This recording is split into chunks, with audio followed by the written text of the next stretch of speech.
बीडच्या पाटोदा तालुक्यात मांजरा नदीला आता पूर आलेला आहे। या पुरामुळे शेतीसह जनावरांचं नुकसान झालंय। जमिनी खरडून गेलेल्या आहेत, अनेक जनावरे वाहून गेलेत। सरकारने तात्काळ मदत करावी अशी मागणी ग्रामस्थांकडून होतीये। याविषयी ग्रामस्थांशी संवाद साधला आमचे प्रतिनिधी हरिदास तावरे यांनी।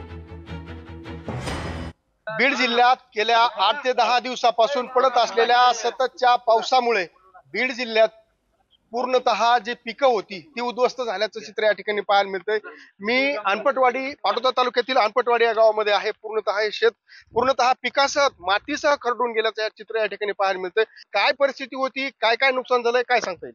अनपटवाडी गावामध्ये पाटोद्याकडून येणाऱ्या मांजरा नदीतून भयंकर रात्रीच्या 1 वाजण्याच्या दरम्यान पाण्याला सुरुवात झाली। ते पहाटे 5 वाजेपर्यंत भयंकर असा मोठा पाऊस पडलेला आहे।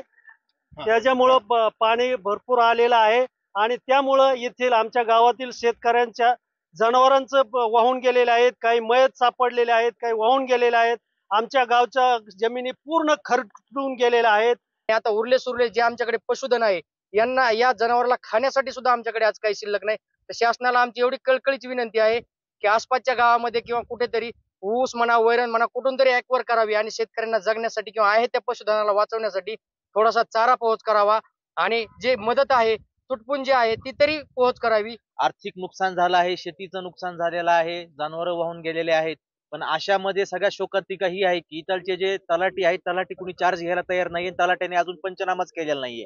म्हणजे लोकप्रतिनिधींनी, तहसीलदारांनी, अधिकाऱ्यांनी भेटी दिल्या तर पंचनामेच नाहीत ना। आज जर पंचनामे नसतील तर उद्या शेतकऱ्यांना शासकीय मदत काय भेटणार आहे? त्याच्यामुळे पहिलं प्रथम तर इथलच्या पाटोद्याच्या तहसीलदाराने इथं तलाट्याची नियुक्ती करून तात्काळ इथलचे पंचनामे होणं गरजेचं आहे। गेल्या काही दिवसापासून बीड जिल्ह्यात होत असलेले या अतिवृष्टीमुळे मात्र बीड जिल्ह्यातील शेतकरी पुरता हतबल झाल्याचं या ठिकाणी पाहायला मिळतंय। हरिदास तावरे, लोकशाही मराठी, पाटोदा, बीड।